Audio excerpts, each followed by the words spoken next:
There'll be no foolish wand-waving or silly incantations in this occlumency lesson, Potter. The Germans! Potato! Welcome to Lumos Maxima, the Rolling Library podcast. My name is Demi Schwartz, a Hufflepuff. My name is Jessica Minetti, a Ravenclaw. It's time to turn on the light because Hogwarts is about to welcome you home.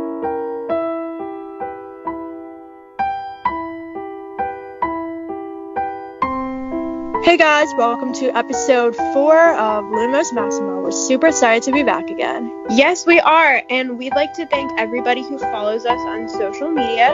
We have a Facebook page called Lumos Maxima, the Rolling Library Podcast, and then we have a Twitter and Instagram at Lumos Maxima Cast. So we'd like to thank you all for following us, and hope you enjoy our interesting content that we post every week.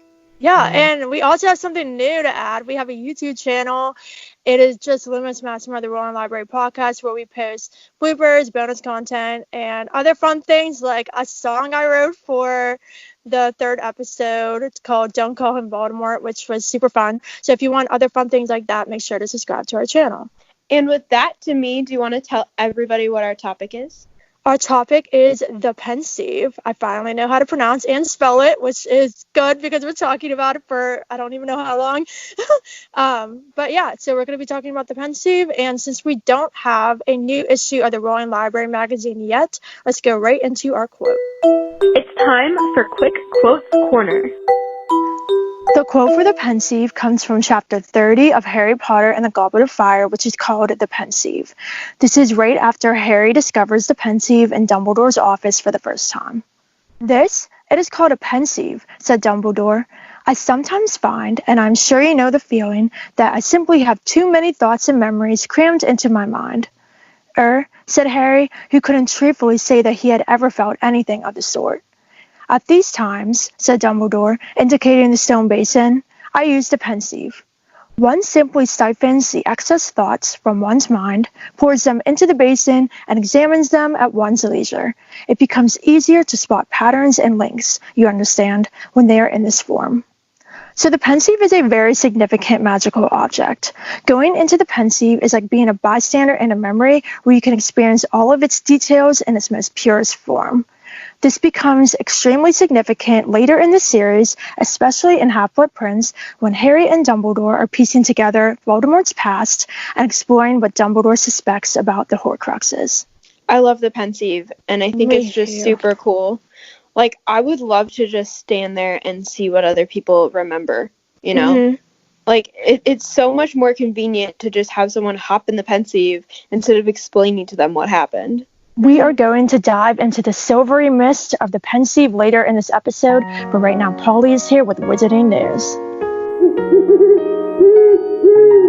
Hey, it's Polly, our owl. She's bringing us the Wizarding News in the Muggle world. Hey guys, welcome to Wizarding News in the Muggle world. Today we are talking about an article that I found on wizardingworld.com called Portkey Games This Spring, Everything to Come from Wizards Unite, Hogwarts Mystery, and more. Portkey Games revealed some interesting updates on their games, Harry Potter, Wizards Unite, and Harry Potter, Hogwarts Mystery. Harry Potter, Hogwarts Mystery is turning 2 years old. This game allows players to create a customized Hogwarts student and live their own Wizarding World story. The game makers announced a competition in which players were asked to design a new outfit that encompassed all of the Hogwarts houses. On April 25th, the winner's design was featured in the game for everyone's characters to wear. In Harry Potter Wizards Unite, the players' maps have been updated to include the Night Bus. Simply click on the purple triple-decker bus icon on the map to be transported to a fortress at Hogwarts Castle and unlock new challenges. The icon only appears for players who have reached level 7 or higher. Stay informed about these 2 games by following Harry Potter Hogwarts Mystery and Harry Potter Wizards Unite on Facebook, Twitter, and Instagram. The next article I have is something that y'all should be listening for and taking advantage of. It's called Ultimate Dream Job. Get paid to binge watch Harry Potter and Fantastic Beasts. This is on edsmart.org. In light of the coronavirus pandemic, edsmart.org is going to pay up to 5 people $1,000 each to watch every Harry Potter and Fantastic Beasts movie. This is so exciting! So not only is the ideal applicant a Harry Potter fan, but Edsmart also wants them to be an active social media personality who is willing to live tweet or live stream their movie watching experience. They must tag at GetEdsmart or hashtag GetEdsmart. The applicant also has to be 18 years old or older, eligible to work in the U.S., and an active social media user. Once they're hired, people must watch the movies and post about it on social media and or live stream. Afterwards, people must rank each movie and post their ranks online. Buckle up. Here are the details. Obviously, people will be watching all 8 Potter films and both Fantastic Beasts films. This will take 25 hours and 6 minutes, and people will be paid $41.50 per hour. The total paycheck is $1,000, plus a Harry Potter Marathon Survival Kit. This kit consists of Harry Potter Butterbeer, caramel corn and containers, Harry Potter Jelly Gummy Candy Slugs, Bertie Bott's Every Flavor Jelly Beans, and Chocolate Crispy Frog, Harry Potter Gryffindor Snuggie, Hogwarts Alumni Stainless Steel Insulated Tumbler, $100 Grubhub gift card, and for the top pick, every Harry Potter film on Blu-ray for your collection, and the complete 8-film collection on Blu-ray. Fill out the application and tell Edsmart in 200 words why you are fit for the job and about your social media presence. The application is due by May 15th, 2020. Good luck! Now, let's go to Demi with Pensieve News. Hey guys, I'm here with Pensieve News, so let's get into this. Pensieve is a homonym for pensive, which means deeply, seriously, and thoughtful. Also, the sieve part of the word alludes to the object's function of sorting meanings through thoughts and memories. A pensieve is a wide and shallow dish made of metal or stone. Also, it is often elaborately decorated or inlaid with precious stones. Pensieves also carry powerful enchantments which allow memories to be recreated and relived in a detailed, pure, and faithful way. Beyond just recreating memories, a skilled wizard like Dumbledore can sort through ideas and thoughts with the pensieve. Pensieves are very rare because only the most advanced wizards use them. The majority of the wizarding world is afraid of pensieves because of their power over thought and memory. Others who have something to hide, are ashamed of their past, are eager to hold on to their secrets, and are protective of their privacy are wary of the pensieve. Like their wand, a witch or wizard's pensieve is traditionally buried with them because it is considered to be an intensely personal artifact. So now let's talk a little bit about the Hogwarts pensieve.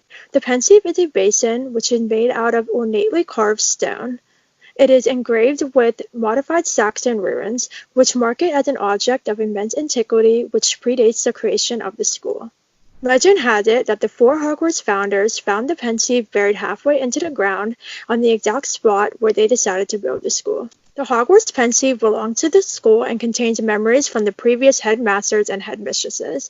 This means that the current head of the school has access to these memories and all of the wisdom that had been collected over centuries. Professor Dumbledore keeps the pensieve in a black cabinet in his office. Harry first stumbles across it in Goblet of Fire, and this magical object becomes extremely significant in Order of the Phoenix, Half-Blood Prince, and Deathly Hallows. So over the years, J.K. Rowling confirmed some things about the pensieve. First, she clarified that going into a memory is truly reliving reality, not the perspective of the person who the memory belongs to. Also, the magic of the pensieve truly lets you relive a memory and see things that you hadn't noticed the first time. Rowling says, the pensieve recreates a moment for you, so you could go into your own memory and relive things that you didn't notice at the first time. It's somewhere in your head, which I'm sure it is in all of our brains. I'm sure if you could access it, things that you don't know you remember are all in there somewhere. Now that we have all of this pensieve news, let's dive headfirst into the silvery mist and get into our book discussion. Now it's time to dive into the book topic of the week for Tales of Magic and Mischief.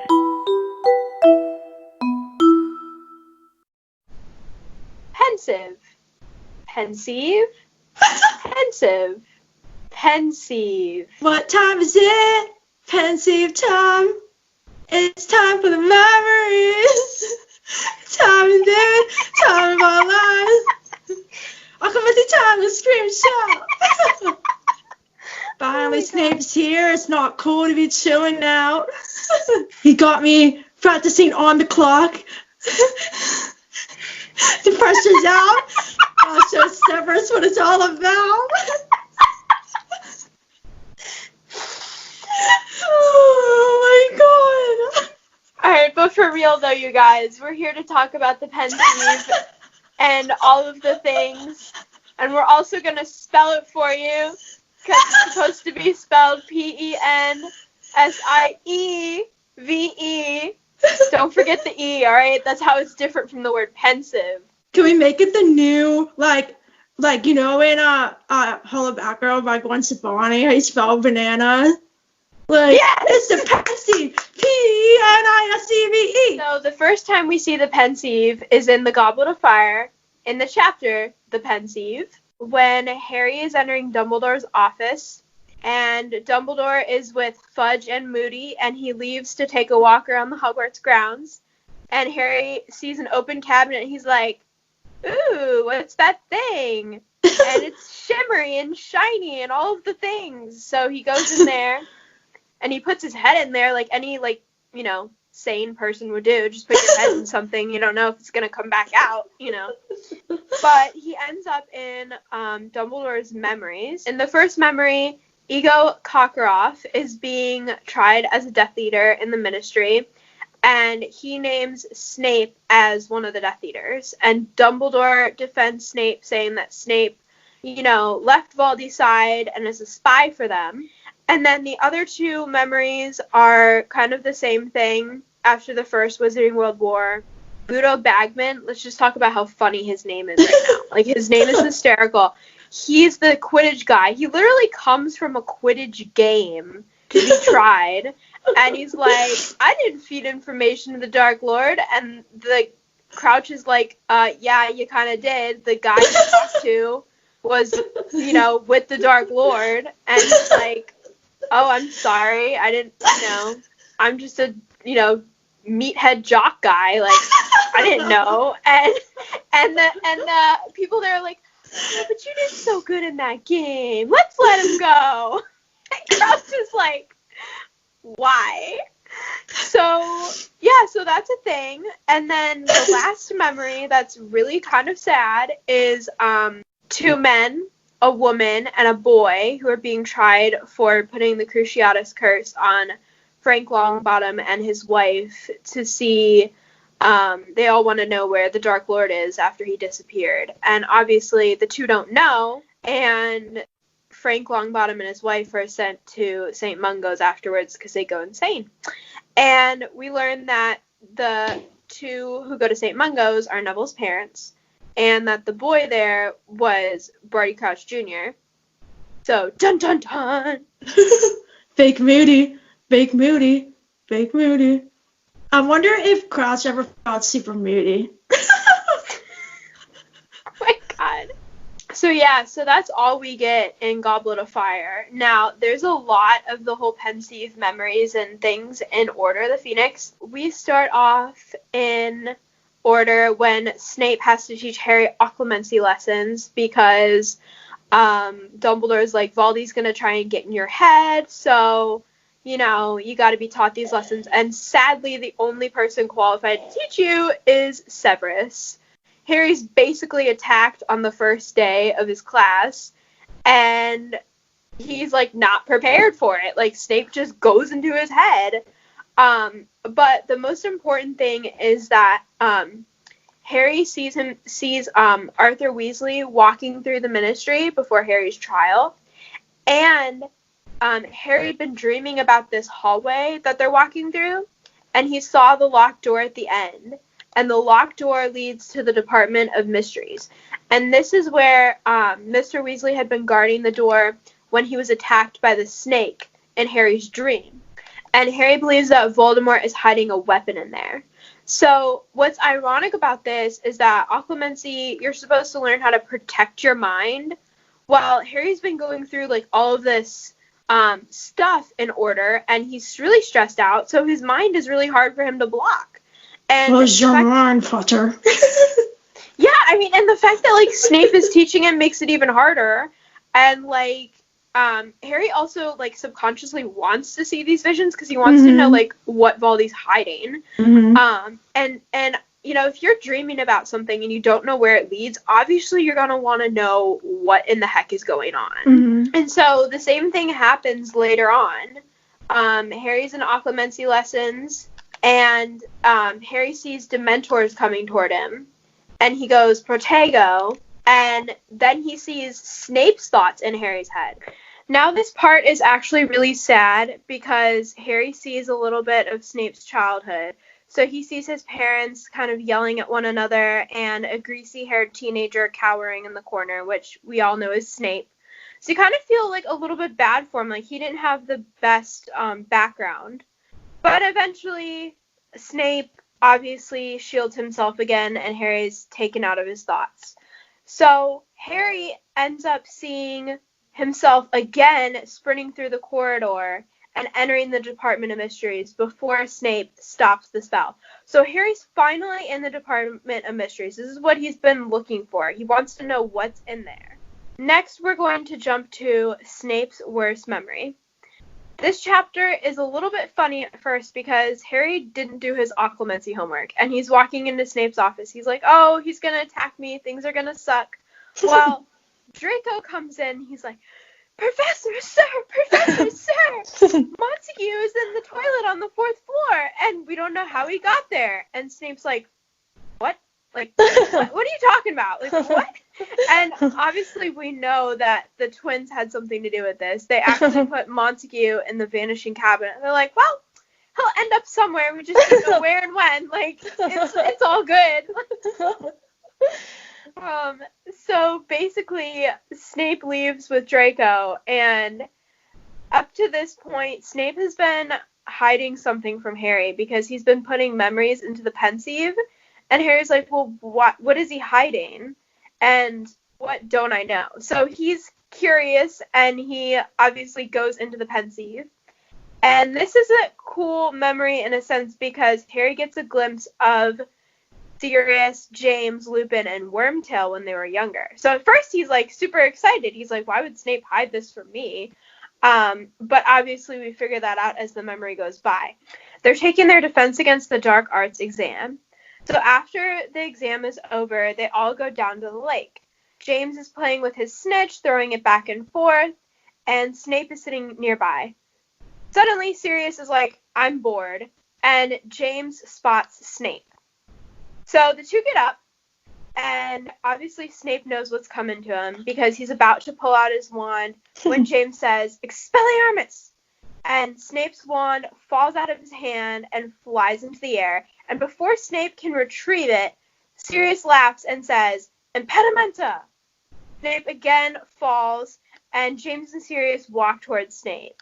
Snape curses at them, but obviously his wand is like far away from him, so nothing works, and he can't really defend himself.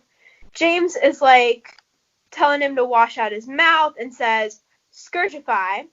Pink soap bubbles fall from Snape's mouth, and suddenly out of nowhere, or really she's just sitting nearby, but Harry just notices her, Lily tells James to leave Snape alone. And this is a famous quote in the book. Well, said James, appearing to deliberate the point, it's more the fact that he exists, if you know what I mean.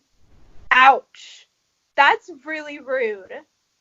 Like, it's basically calling Snape no better than, like, a cockroach on the ground. Yeah, it is really rude. And, you know, like, James and Snape hate each other. And, you know, in the present day books that we read, Harry and Draco are kind of like that too, but they're more, like, verbal with their conflicts. But, like, I feel like James and Snape are more physical, and this really shows in this memory. It almost seems like the past rivalry was worse than the current one that we have going on. Yeah, definitely. It definitely was. It was definitely more bloody than this. So yeah, it's kind of like, oh, Harry and Draco, you're so tame compared to what's going on. So going back to the memory, Lily repeats her command to leave Snape alone. And James says he will if Lily will go out with him. That's kind of forward, don't you think? It's Yeah. like, hey, I'll stop bullying if you go out with me. Like, okay, I'll go out with you. If you're a bully, I'll definitely go out with you. That's cool. Like, At least he's confident. Like, talk about a Gryffindor. He's brave for, like, straight up telling Lily, yo, date me. yeah.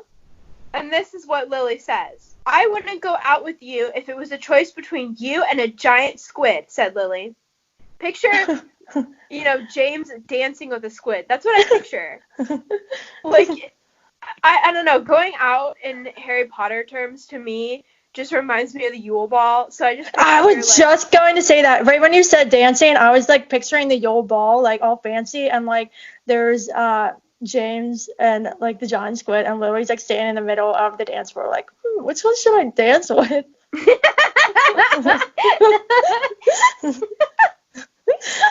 So Snape uses that momentary interruption to wait for the spell to wear off, and he jinxes James, and a gash appears on the side of James's face. So James spells Snape, obviously, to retaliate, and Snape's hanging upside down in the air. Lily again tells James to let Snape alone and let him down, and James did, but Sirius has no qualms about finishing what James started. Sirius says, Locomotor Mortis, and Snape keels over. Again, Lily's angry, and she takes out her wand. She's like, this is too far, like, I might as well, like, defend him and myself. And James realizes it, so he concedes and lets Snape go. You're lucky Evans was here, Snivellis. I don't need help from filthy little mudbloods like her. Oh, not You good. pulled a Malfoy moment here. This is a Malfoy moment. Yeah, that reminds me of the part in the second book when Hermione goes onto the Quidditch pitch and is talking about the Slytherins buying their way onto the team. And Draco said, like, no one asked your opinion, you filthy little mudblood. So that kind of reminds me of that. Yeah.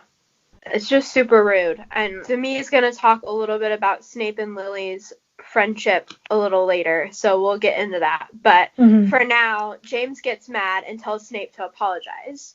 And then here's Lily's answer. She says, I don't want you to make him apologize, Lily shouted, rounding on James. You're as bad as he is. She also says, messing up your hair because you think it looks cool to look like you've just got off your broomstick, showing off with that stupid snitch, walking down corridors and hexing anyone who annoys you just because you can. I'm surprised your broomstick can get off the ground with that fat head on it. You make me sick. Applaud Lily! Yeah, I mean, definitely a Hermione moment here. So James is left to kind of ponder what she said, and that's really where the memory ends. Harry is really upset about this, and he wants to talk to Lupin and Sirius about it. He realizes that the only place in Hogwarts that the mail isn't being monitored is in Umbridge's office. He talks to Fred and George, and they create a portable swamp in the East Wing, which is by far one of my favorite parts of the book. But anyways, so it buys Harry some time, and he goes into Umbridge's office and talks to Lupin and Sirius. Lupin tells Harry not to judge his father on the memory. He says they were all young idiots at the time. Sirius says that Snape and James hated each other from the moment they saw one another. James was everything Snape wanted to be. You know, James was popular, he was good at Quidditch, he was the cool one, and Snape was strange, kind of the odd one out, and he was into the dark arts, which James hated. And at the time, everyone loved James and Sirius because they were popular, they were cool. Lupin and Sirius also take the time here to reminisce on James and how he used to play with his snitch and mess up his hair. They tell Harry that James was a great friend and he was a great person. And Harry's like, but how? Like, how could my father do this? And again, they say, well, he was young, we were all idiots, and no one stood up to him or told him off because he was the cool kid. So obviously they tell Harry that this shouldn't taint his opinion of his father. And they also tell Harry that James couldn't resist showing off in front of the girls, and he loved Lily. Harry's like, how can this be? You know, like, Lily hates his guts, And they're like, no. Lily actually really liked him, and James became a little bit less arrogant, and that's when Lily and James start going out. It's during their 7th year. I think this part is very important because first we see part of James's time at Hogwarts, which we don't get often, and that was made possible through the Pensieve. And it was also very important for Harry to experience this because, he had this mindset that James was perfect, and this gives him a different side of him. And it's also like the beauty of the Pensieve that like shows how these memories could be kept forever. Like Harry doesn't get to live a life with his parents, but he can see them in the Pensieve and see what their lives were like at Hogwarts, and I think that's a great thing. Yeah, and that's what makes it so important to have. I also think that JK does a great job here because, like I said, this shows James's flaws, and every character has to have flaws. Like James can't be this awesome person. Everybody has to have some flaw, and JK is able to develop a character even when the character isn't with us, which is pretty cool. Yeah, and he's James is such a secondary character, and he still has like complexities to him, and he's still like 3-dimensional. Yeah, and no matter what though, I still feel a little bit bad for Snape. Yeah, me too, definitely. Then again, he had it coming. That's the other side of the point, too. And, like, we never saw what Snape did to James, too. Like, we never saw that in the Pensieve. So Snape could have done the same or even worse to James. We'll never know. That's true. Yeah, I never thought about it that way. The last Pensieve memory we see is at the end of Order of the Phoenix, after the Battle of the Department of Mysteries. Harry goes into Dumbledore's office to talk to him about the prophecy that fell out of Neville's robes. Dumbledore tells Harry that he was there when the prophecy was foretold. He was interviewing Professor Trelawney for the professorship at Hogwarts. They were in the Hogshead Inn, and there was a spy there. The spy heard part of the prophecy that Professor Trelawney says. Here's the prophecy. The one with the power to vanquish the Dark Lord approaches. Born to those who have thrice defied him, born as the 7th month dies. And the Dark Lord will mark him as his equal, but he will have power the Dark Lord knows not. And either must die at the hand of the other, for neither can live while the other survives. The one with the power to vanquish the Dark Lord will be born as the 7th month dies. You recited that so good, I literally have chills. This prophecy is so crazy. It's the 5th book, and finally we have the missing pieces to why Harry needs to stop Voldemort. So we know that obviously the Dark Lord was a terrible person, and he still is. But what Dumbledore reveals to Harry is that there were 2 boys that could have fulfilled this prophecy. One of which is our dear, dear friend, Neville Longbottom. My angel Neville! The spy who left the Hogshead Inn didn't hear the part about the other surviving or the part about marking him as his equal. And that's what is really important about this. So Voldemort kind of just chose between the Longbottoms and the Potters and was like, yep, that's the boy I need to kill. But obviously he didn't know that he'd end up marking him as his equal, which is why Harry has the scar, which makes him the one who must fulfill this prophecy. It's also interesting here because Harry is a half-blood like Voldemort. Yeah, that's a really good point. And at the same time, though, I find it really interesting that Voldemort did pick Harry because, Neville's a pureblood, and even though Voldemort is a half-blood, he still has that pureblood mindset that purebloods are superior. So I find it very interesting that he didn't choose Neville. That surprises me. The rest of the series is all about this prophecy, and it's all about that last line, and either must die at the hand of the other, for neither can live while the other survives. So this is where Harry is basically told his destiny. He has to die, or Voldemort has to die. This is crazy right now. This is just, letting that sink in. He's 15 years old, and he's basically told, hey, you might die soon. It really is crazy. And honestly, this is the turning point of the series. You know, like up to this point, Harry kind of sensed that something was off and he wanted answers, and he would ask Dumbledore, and Dumbledore would always tell him, when you're older, you know, and like this is the part where Harry finally gets the truth. And without the Pensieve, he wouldn't have been able to literally hear the prophecy recited and know exactly what it said. And I think that's very important. And also for what is to come, this just sets up how important the Pensieve is in Harry's destiny. So we saw in Goblet of Fire and Order of the Phoenix that the Pensieve is very important. It becomes even more significant in Half-Blood Prince. At the beginning of the book, Dumbledore tells Harry that he's going to be giving him private lessons this year. This is to teach Harry all Dumbledore knows about Voldemort's past and essentially his theory about the Horcruxes. The first Pensieve trip is into Bob Ogden's memory. In this memory, we see Ogden go to the Gaunt house, which is super shady. Like, there's a snake nailed to the front door. There's a bunch of trees surrounding it. It's, like, super creepy. But he's going there because Morphin jinxed a muggle and he's in trouble with the Ministry. So when he gets there, we meet essentially Voldemort's family. Morphin is Voldemort's uncle, I guess, which I never really thought of until now. Marvolo is Voldemort's grandfather, and then we meet Merope too, which is his mother. Ogden's going off about Morphin breaking wizarding law, and then Marvolo isn't having any of this.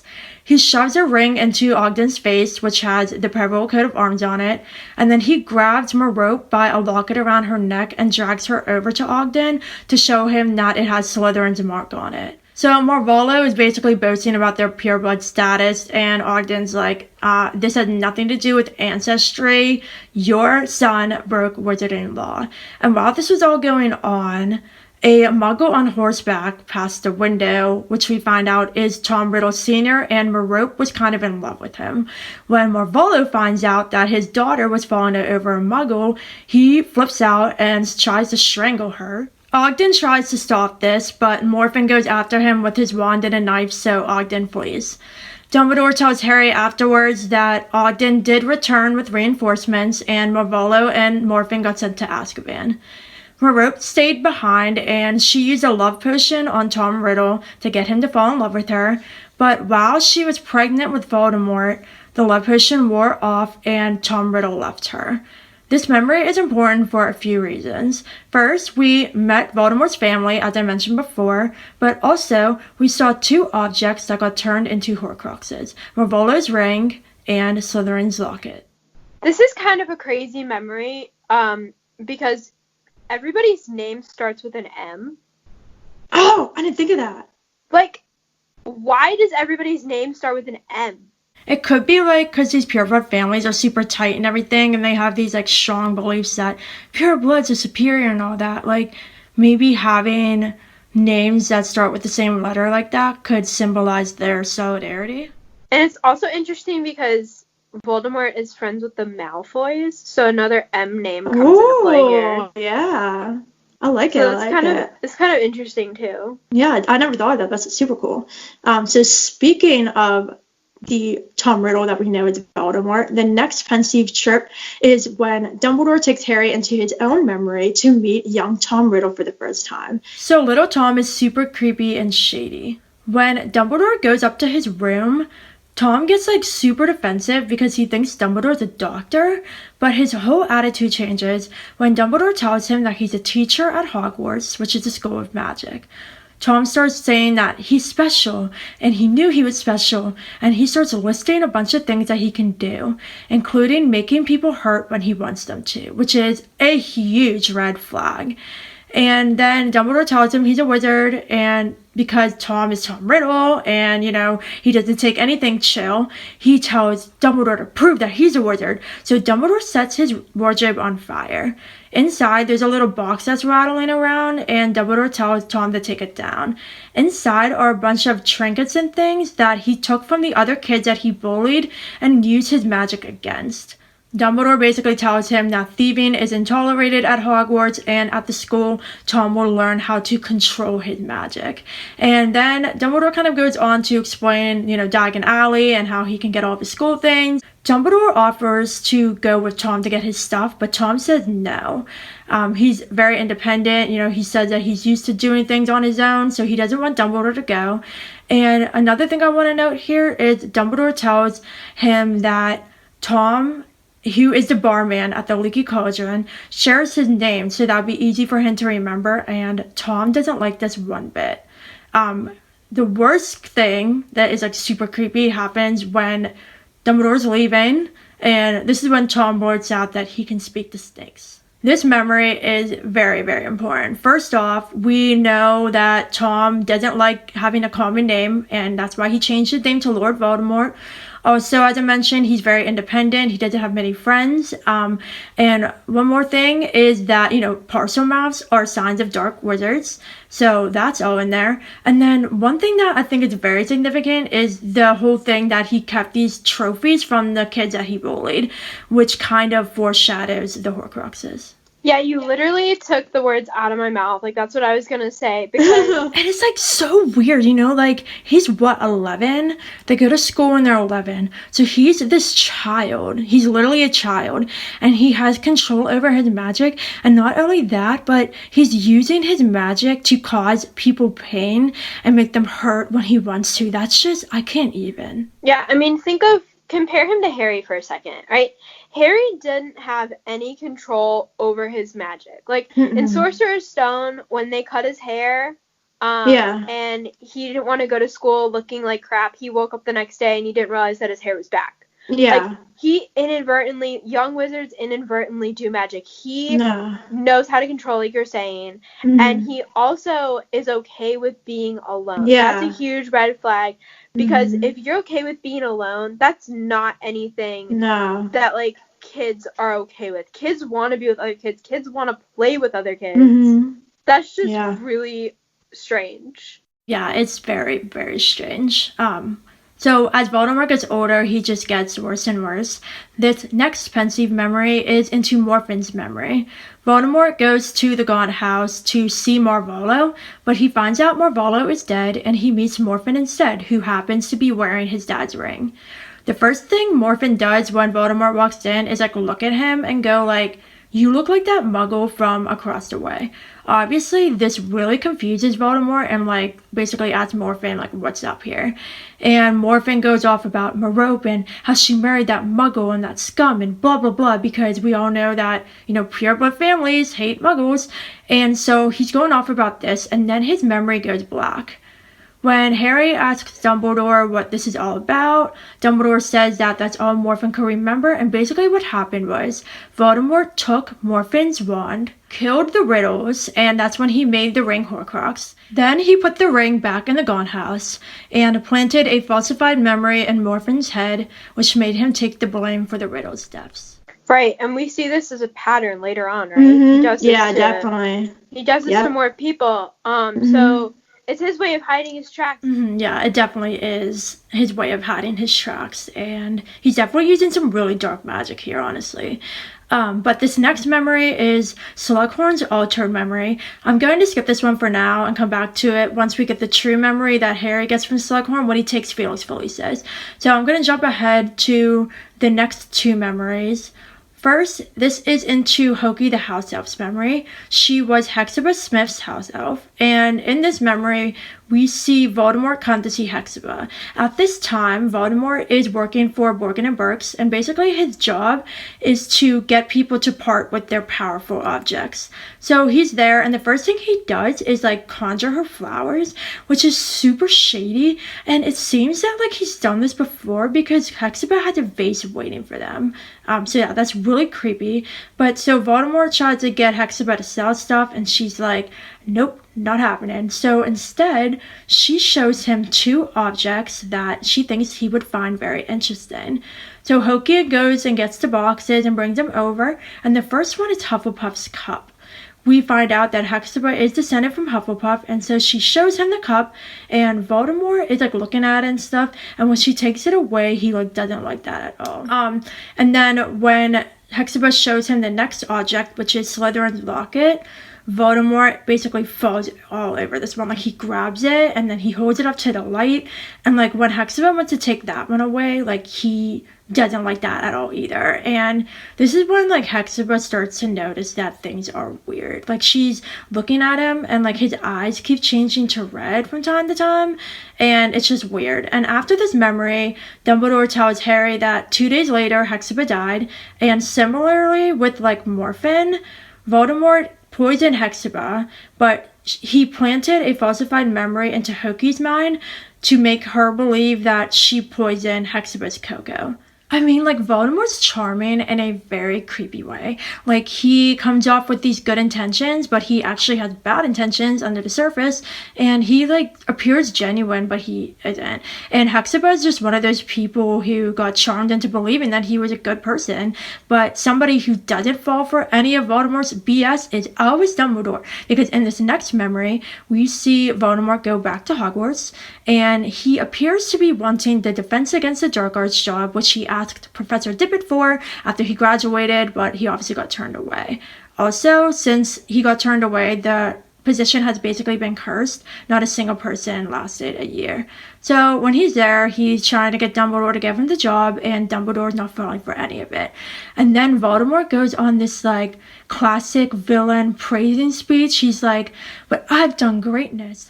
I've pushed the boundaries of magic far beyond where they've ever been pushed before. I can teach your students." And Dumbledore's like, absolutely not. And then he kind of like says that he doesn't agree with Voldemort's magic. And then Voldemort's like, "Well, I think your love magic is stupid." I mean, he doesn't say it outright like that, but you can tell by his like tone of voice that he's like, you know, like, you believe in this love magic and blah, blah. And obviously, you know, like, this foreshadows when Lily's protection saves Harry's life, and then when Harry goes to die at the end of Deathly Hallows, he basically puts the same love protection on everybody else, so Voldemort can't hurt anyone in the battle. So, you know, he should have listened to Dumbledore, but they go back and forth for a while, and eventually Voldemort leaves. And this is assumed to be the moment when he hid the diadem in the Room of Requirement. Yeah, and the Room of Requirement is like the best place to hide something. Yeah, that's true. It's so strange. It's like almost like a magical bag that you can fill with everything, except it's an actual place. Speaking of hiding things, remember I mentioned Slughorn's falsified memory?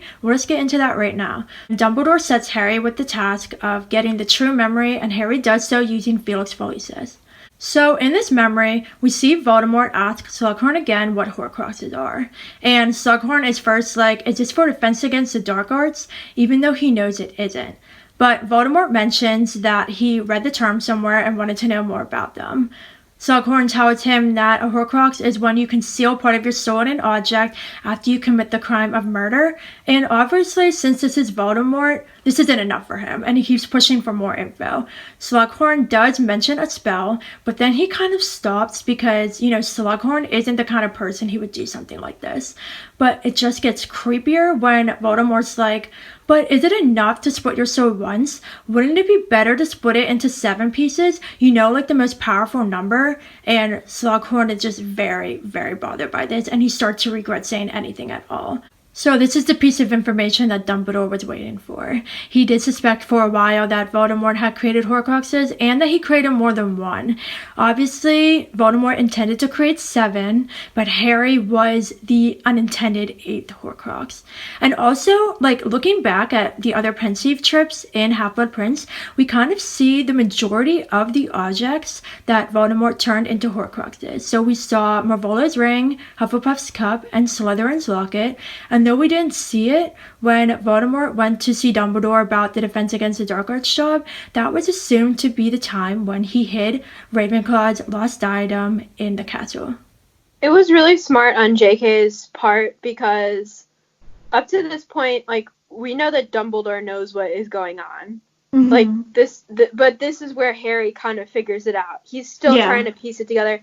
And it's also a good suspense point for the reader, because we're still trying to figure it out. Yeah. And it also is, like, brings itself full circle in the 7th book when they go hunt for Horcruxes. Mhm. So it's super important that this plot device was here because it's like dramatic irony because Dumbledore knows something that we don't. Yeah, and going back to the power of the Pensieve, like this magical object was absolutely essential for them to piece all of this together. Like, yeah, sure, a few of the memories were Dumbledore's, but you also had Bob Ogden, Morphin, Hokey the House Elf, and Slughorn. Like, Slughorn would have never ever told Dumbledore the truth. So not only was the Pensieve important for Dumbledore to get the confirmation he needed about the Horcruxes, but it also allowed Harry to go into these memories and literally see Voldemort's past for himself, which I think is very important.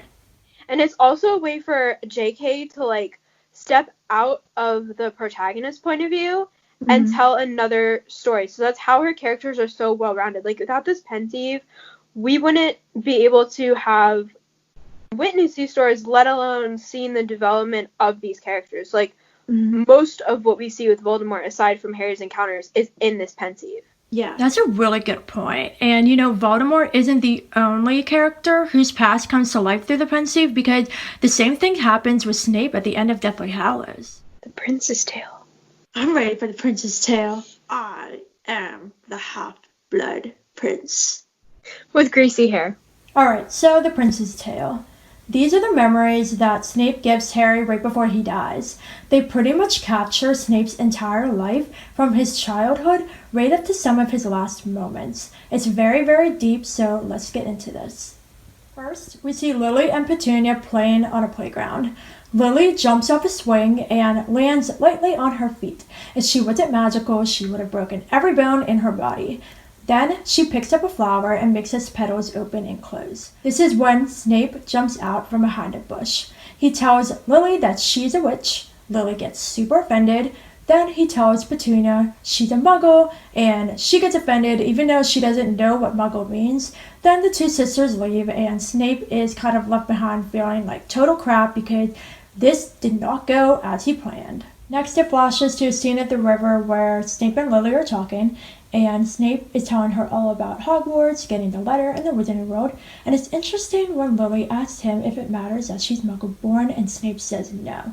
Okay, so Snape is a half-blood, but he does kind of have that same mindset of purebloods that they're superior.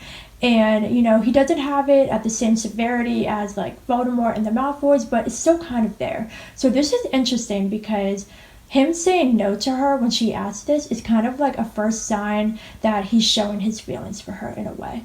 After this, Petunia falls out from where she'd been hiding behind a tree, and Snape gets super mad because she'd been spying on them, and he makes a tree branch fall and hit her on the shoulder. So again, not good for Severus. Then we see Lily and Petunia on platform 9 3/4. Petunia is being a meanie and saying that Hogwarts is a stupid castle. She calls Lily a freak, and then Lily kind of stands up for herself, which, go Lily, shout out to you. She basically tells Petunia she's just jealous and brings up the letter that Petunia wrote to Dumbledore about trying to get into the school. But still, Lily is really upset, and when she's on the Hogwarts Express, Snape comes over to her and tries to cheer her up and is like, we're really going. And then he starts talking about the houses and says he wants to be in Slytherin.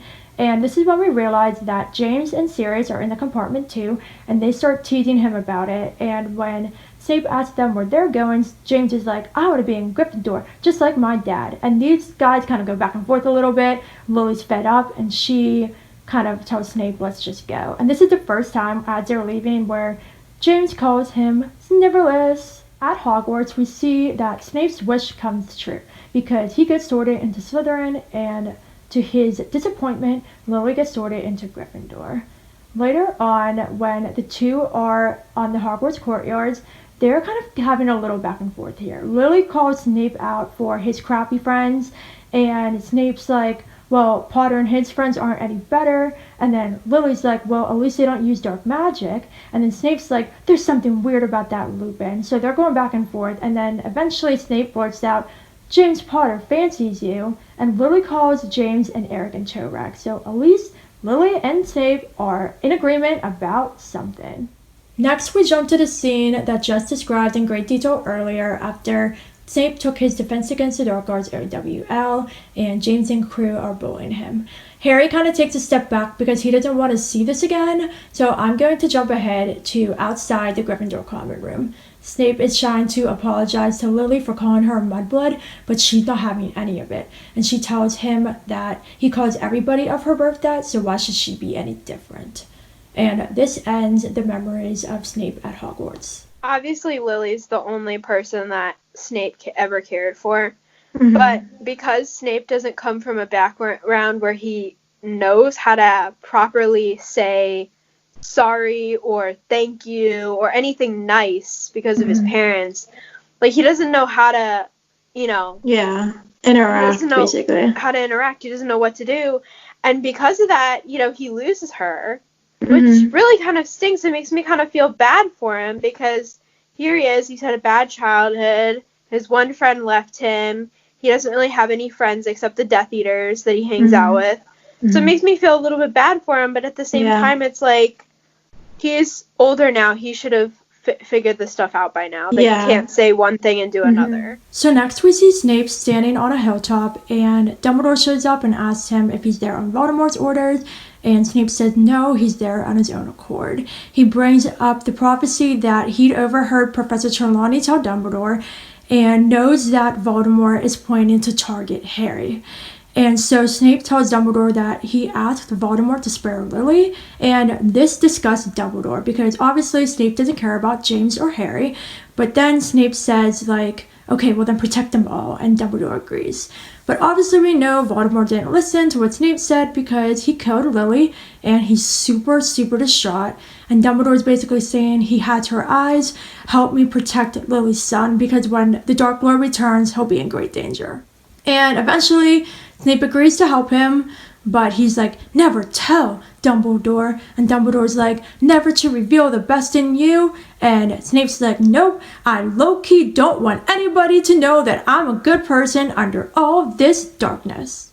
Then, after Harry has been at Hogwarts, Snape basically storms Dumbledore's office and is like, he's his father's son, he's arrogant, blah, blah, blah. And so Dumbledore's like, you see what you expect to see, Severus. And then he tells him that the other teachers find him charming and talented, and Dumbledore finds him to be an engaging child. So suck it up, Severus! And then Dumbledore tells him to keep his eye on Professor Quirrell, who does have Voldemort sticking out of the back of his head. Then, after the Yule Ball, Snape and Dumbledore are talking. Snape is telling him that his dark mark is getting darker, and Karkaroff is noticing it too. If the Dark Lord returns, Karkaroff intends to flee, but Snape doesn't, which shows that he is going to remain on Dumbledore's side. Then we see the part after Dumbledore gets cursed by the ring. Snape is forcing a potion down his throat and trapping the curse in one hand, but then he tells Dumbledore that the curse will spread eventually and he doesn't have much longer to live. But then he notices the broken ring on the desk and is like, did you think breaking the ring would break the curse? And Dumbledore's like, something like that. If only Snape knew, Dumbledore just killed a piece of Voldemort's soul. Then they go on to talk about the task that Draco has been set to kill Dumbledore, and Dumbledore mentions that Voldemort doesn't intend Draco to succeed. So this is when Snape and Dumbledore come up with their plan, that Snape is going to kill him, and Dumbledore also gets Snape to promise that if Hogwarts would fall under Voldemort's control, he would do anything he can to protect the school. So then we see Snape and Dumbledore on the castle grounds at twilight. Snape is asking Dumbledore about what he's doing with Harry in his office all these nights, but Dumbledore won't tell him. This is a good thing because even though Snape is like a master at closing his mind, and even though he's spending time with Voldemort on Dumbledore's orders, it wouldn't be good for him to know that information in case somehow Voldemort would get a hold of that. But Dumbledore does tell Snape to come to his office at 11 that night, and he won't doubt his confidence in him. So when Snape goes, this is when the big reveal happens. Dumbledore tells Snape that when Voldemort tried to kill Harry, a piece of his soul latched onto Harry's soul. This is why Harry can see into the Dark Lord's mind, and also why Harry has the power of Parseltongue. And also, he does tell Snape that Harry has to die, and Voldemort has to be the one to do it. Snape loses it now. So he thinks that Dumbledore has been raising Harry like a pig for slaughter. And he says, like, I thought this was all to protect Lily's son. Now you've been keeping him alive just so he can die at the right moment. So he's just a mess now. And Dumbledore's like, what, you've grown to care for the boy? And Snape's like, for him? And then he casts the Do Patronus. And then Dumbledore's like, after all this time. And Snape says, always. So we know that he still loves Lily. Finally, the last few memories we see happen after Dumbledore died. So first we see Snape talking to Dumbledore's portrait about the plan of the 7 Potters, and Dumbledore tells Snape that he needs to give Voldemort the correct date of Harry's departure from the Dursleys, and also suggests for him to plant the 7 Potters idea in Mundungus Fletcher's head. And then we see a heartbreaking scene. So Snape is in Sirius's room at Grimmauld Place, and he's on the floor crying. He's reading Lily's letter. Harry has the first half of this letter, but Snape kept the second half with Lily's signature. He also rips the picture of the Potters in half to keep the half showing Lily laughing. And the final thing we see is back in the headmaster's office. Phineas Nigellus comes into his portrait and tells Snape that the trio is camping in the Forest of Dean, and this is when Dumbledore tells Snape that he needs to take Harry the sword, and Snape takes it out from behind Dumbledore's portrait, and he leaves to cast a Do and give Harry the sword. So that's a lot, and actually on my last reread, I kind of took in something that I never really picked up on before. So before Snape dies, he's in the Shrieking Shack with Voldemort, and Snape knows that Voldemort's going to kill him because Voldemort's going off about, having the Elder Wand and it not working for him. And he believes that Snape is the master of the Elder Wand. But Snape keeps saying, let me find Potter. I can find him for you. And honestly, he wanted so badly to get Harry because he needed to give Harry these memories. He knew he was going to die, and he needed to give Harry these memories. So I feel like, okay, so half the fandom thinks that what Harry sees in a Pensieve makes Snape good, and half the fandom still hates him. I kind of have one foot on both sides of this line because, like, what Snape did here at the end truly shows that no matter like how badly he treated Harry in the past or what he felt in the past, like this act of good at the end pretty much saved Harry. I mean, regardless of who thinks badly or not badly of Snape, like I cry no matter what when that scene comes. Like it always makes me cry, and it's just like at least he has that above Voldemort, that he actually tried to redeem himself. He actually like was introspective of his wrongs and figured, okay, if I do this, maybe it'll work. He's like one of those like people who doesn't know what caring is until maybe the last part of his life, which is just, it's sad, but it's true. And I feel like with Snape, like, it's so much more than just his personality. Like, he's not the nicest person. He's not that great of a teacher. He bullies Neville, and, like, I will never forgive that because I adore Neville so much. He bullies Hermione for being smart, and he bullies, like, Harry because he's James's son. He favors the Slytherins. He's just, like, not the best, but, like, you have to look at, like, the other stuff, too. This is why, like, I'm so, like, in between because, like, as soon as he became a double agent for Dumbledore, he's constantly been risking his life. He's risking his life every single time he goes to Voldemort. And even till the very end, he never failed Dumbledore. Like, even Voldemort still believed that Snape was his. And then at the end, when Harry and Voldemort are circling each other, Harry's like, no, Snape was Dumbledore's. So, like, Snape did succeed in that aspect. But at the same time, like, he's not a great person and he's made a lot of mistakes. So, yeah, he's a very, very complex character. As we've seen in our discussion, the Pensieve is super important. It is able to show us the character development of two very important characters in the series, Severus Snape and Voldemort. Yeah, like this Pensieve totally allows for all of us to explore Voldemort and Snape's lives. And I think that's very important because they're two very significant characters in the series, and we wouldn't have been able to explore them on such a deep level without the Pensieve. So yeah, guys, I hope you enjoyed our Pensieve episode. Please let us know your thoughts on the Pensieve and Snape and Voldemort and anything else you want to reach out to us about. We would love to hear from you. And our next episode is coming on May 22nd, so stay tuned for that. Thank you guys so much for listening, and we will see you next time. Bye! Bye, guys! Thank you for coming back to Hogwarts with us in this episode of Lumos Maxima, the Rolling Library podcast. Hedwig's theme and Leaving Hogwarts in this episode were originally composed by John Williams and arranged by your favorite Hufflepuff.